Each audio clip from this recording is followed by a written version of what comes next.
Okay, we're going to try and run through the latest Epic Arc mission. So you go to your Epic Arcs in the agency. Fractured Legacy is the one we want. CCP was saying that it should be able to be done in one play session, so had a little go here. It took an hour and 20 minutes. I've sped up a lot of the footage, so this is now going to be a 15-minute long video, so hopefully it should be a bit more palatable for you guys to watch. There's a load of ADHD stuff going on in the background there. I'm just checking out the faction warfare. I'm checking out my opportunities. As we burn over, we were in Cloud Ring on an alt. We're going to burn that alt over to Isaac near Jita, the Forge. Just because this is a character who's not in a war deck, and most of my main characters are in a war deck. And also he's got pretty basic skills, so it should be a good example that anyone can do this. Just accepting the dailies there. It's a 14-day long daily track this time to get the maximum stuff. And then I thought I'd quickly double check that there weren't any scannable ore sites. That's one of the new things they've added in the updates, is that you can now scan down certain rare ore sites. Didn't find any there, just thought, well, best not waste time, best carry on straight over to the mission. 8 jumps left here.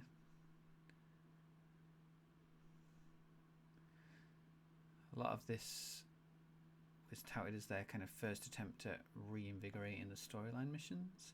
There is certain little things in there that are different that they've tried out. Some of it works, some of it doesn't. There's been a patch since I ran this to make this a lot quicker. They've reduced the amount of ore required, and they have made it a little bit more obvious how to go about things. There are 3 different missions here. Run through them as we get to them, just because they take a bit of time, and even with this sped up footage, it still takes a while. I think this is the first time we spot one of the new ships, so that's the Pioneer Destroyer. It's got additional mining range, mining yield, and gas cloud bonuses. It's got very similar bonuses to the Venture, but it has 3 turret slots, which means you can mine 33% faster, and things like bonuses stack a bit better onto 3 guns rather than 2 guns. Alright, so here we are in Kisogo, which is where the mission starts. And currently it says your ship does not meet the requirements. So we checked the requirements and bought ourselves a Venture in station for probably about a third too much, which is fine because it's only very cheap. And we just went straight for it and got in the Venture. Now this was a bit of a mistake. We didn't really check, and they've added in an update for this where it tells you if your ship has all of the required modules before you undock. I think a lot of people hit this wall where they were undocking a ship that wasn't really suitable for the mission. So we'll just speed through as I started the training for Mining Destroyer and injected those skills, but we'll speed through this little bit where I go to the mission location.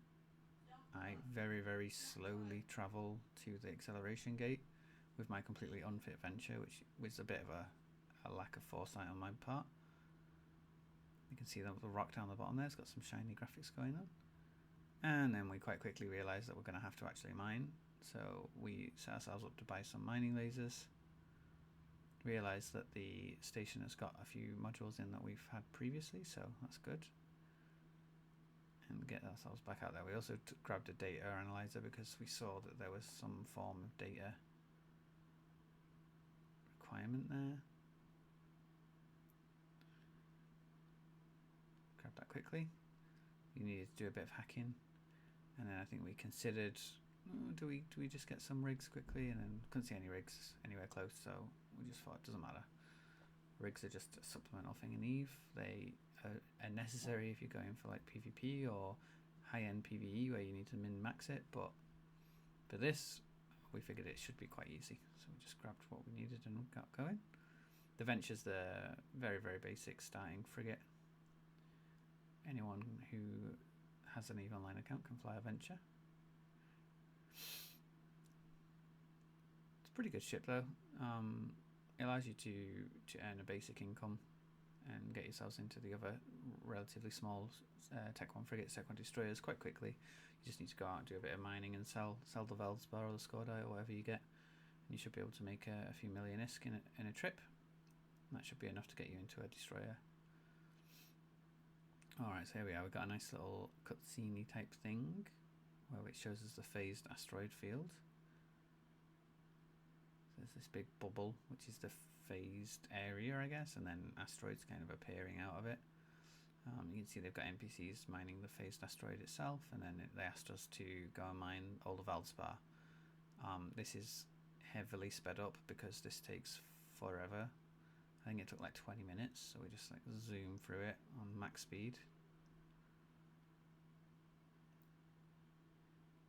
I was trying to get my mining lasers turned on, but I don't think it took effect before I did a session change, so you see it on the mining destroyer when we get into that later on in the mission chain. There we go. So mining up all the Veldspar. And then the last rock there is a Skordite. He's basically asking us to go to the Skordite because it's near to the hackable can. It's like, well, go be sneaky over there with the Skordite. So that's what we're doing. Get a little bit of Skordite in. Trying to clear all of the blinkies. I hate blinky lights on the left there telling me that there's new things. Super easy to hack can. I don't think there was any real possibility you can fail that. Grabbed the loot from the can and we're off. Back to the NPC. So that's the first mission. It takes forever. They've improved it. Apparently there's less Veldspar required now, so that will be good. There's a little fleet of the new mining destroyers behind us there, and there's loads of people setting up multi-boxes. Simple Farmer. What was that one? Alright, so let's get on to the second mission. This one gives you a Pioneer for free, which is nice. The ship's worth about 5 million ISK. They're currently selling for about 15. They're not worth 15 million, they're probably worth 5. They're just slight upgrade on the Venture. Give you a bit more cargo capacity, and they give you a bit more speed of your mining, and a bit tankier, so you can go and fight off NPCs. You can get 4 drones out with a backup of 4 more, so you can fight pretty well against NPCs, things like that. I think we'll see Pioneers as the new gas miners, the cheap gas miners in Wormholes and Nullsec, because the Ventures Scrambler resistance doesn't really help you when you're getting bubbled in those spaces, so you might as well just be in a destroyer and do a bit more and be able to pack a bit more ore into it.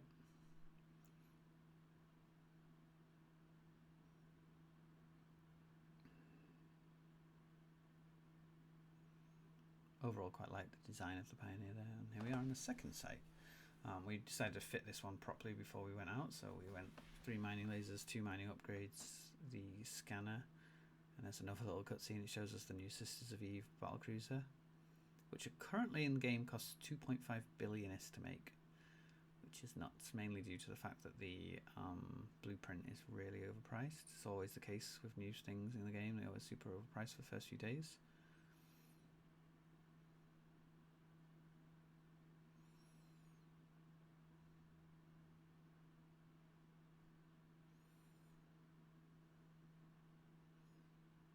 Again, try to speed this up as best I can. You can see the mining lasers are actually graphically showing now. There is actually a little bit of sound in the game as well, but the sound recording is really low volume on this, so you won't be able to hear it, just because I have the sound very low when I play. I like to listen to music and things like that. So this bit of the mission, it asks you to scan the asteroids and find the one that has the lowest quantity. So some have 1,000 and some have 3,000. So I've put myself into a fleet and tagged the ones that had 1,000 or less than 3,000, and those are the ones that we're mining. The 3,000 ones don't actually work to put into the battlecruiser, so pointless, and you just need 5,000 units. So that one had 1,200, slightly too much. This one's got 1,200 as well, so you have plenty. You have like a little bit extra, and you can sell that. Apparently now you can sell that to an NPC afterwards if you have too much. I tried to make it as close to 5,000 as I could. There we go, that's all done. They analysed it and they said, oh, there's been an explosion that's caused this rock. That's probably what killed your friend, because there's this whole storyline behind a friend that you're trying to figure out what happened to them. So then they give you the location that they think the explosion happened in, and it turns out it's an ore research laboratory. So they want you to go and check out the ore research laboratory. And it says you'll need a data analyzer, so we chuck a data analyzer onto the Pioneer and get ourselves hightailing it over.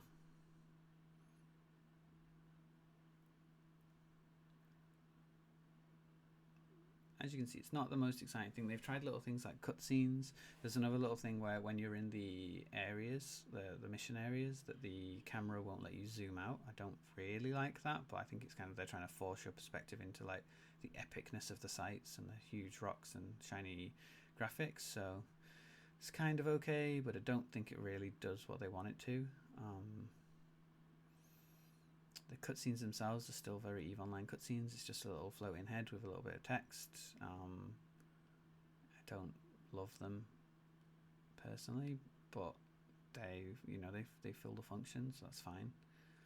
I think with this storyline type thing, when you dock in the station, you could definitely have like an animated cutscene, and that would be, I think, for some people more enjoyable. It's not very in tow with the sandbox, so maybe that's why they avoid it, to keep people engrossed in their kind of overall gameplay of EVE. But I think for the storylines, having something a little bit different, a little bit special, isn't the worst idea in the world. So now I don't really understand what the function of clearing this rubble out. I know it's a large collidable, and I cleared it just because of that. But if you look, you can see the little red bubble. That's what you want to avoid. That's a mine. There's two. There's one above and one straight ahead. So I made sure I avoided those, and I made sure I cleared any rubble that was anywhere near my route, just in case the collision box pushed me into the mine bubbles. I don't think I bothered fully clearing this one, did I? I'm just telling someone in the local chat there that they've mined the wrong ore, because they were saying this ore's not working, the isotope's not going in, and it was because he'd chosen the heavier isotope, not the lighter one. He hadn't read the description, which is a common problem with EVE Online missions, that the description is obviously a little bit obtuse for some people. They skip through the chat and then they don't know what to do, which I can sympathize with. There was this emergency purge thing you could hack, but I just went straight for the main hack once it opened up after those chat boxes. Again, pretty easy hack, no real problem there. I mean, I got close to failing it, but I don't think there was any real chance we were going to fail. And that is it. You loot the loot and you get going. That is the entirety of the arc. The new Pioneer looks fun. I need to look properly at the statistics for all of the new stuff with the mining. The new phased mining belts. Our alliance did a few in Deepwater Hooligans have done a few. They're apparently quite profitable. It's kind of in the region of the R64 moons, so they were making 100 million ISK an hour kind of thing per mining barge, which is decent. You have to defend yourselves. In nullsec, they'll have an easier time defending themselves just because of the way nullsec works. It's harder to get to. Not necessarily definitely safe. And then we were doing them in low sec, so we had a cover fleet ready, and we had lots and lots of people mining them. So strength in numbers. You're not all going to get caught in low sec. You get caught by being warp scrambled or warp pointed. You don't get bubbled unless you're in a pirate system. So you can kind of assume that most of your mining fleet is going to escape. So the bigger your mining fleet, the more money you're making quicker, the better it is. Herd mentality a little bit. You can see we're just having a look at the phase tanker. They're selling for 16 mil, but they actually only cost about 4 million ISK, 5 million ISK worth of resources. And the blueprint's selling for 1 million ISK. So they're pretty, the blueprint copy, sorry. They're pretty easy to make. There should be about 5 million ISK once things settle out on the market, and then 5 million ISK deployable is not the end of the world. People are going to be happy to pop those down and try and mine the expensive ore. Just going through a little bit of how it works. So you need so much power, which comes from the ships that are anchored to it, and you can anchor orcas, porpoises, and rorquals. You need 2 orcas, 1 rorqual, and I think 3 porpoises. to meet the power requirements, and then it lasts for a few minutes, and then you get 10 attempts, and every time you do it, the asteroid becomes mineable at 100% for those few minutes. So basically, you need to do them to really be able to mine the asteroid, and you'll need someone making lots of these, but that's easily enough done. The Atavam might become rarer, but I think it comes from exploration, so probably not too bad on the old Atavam. And that is it. Have a nice day.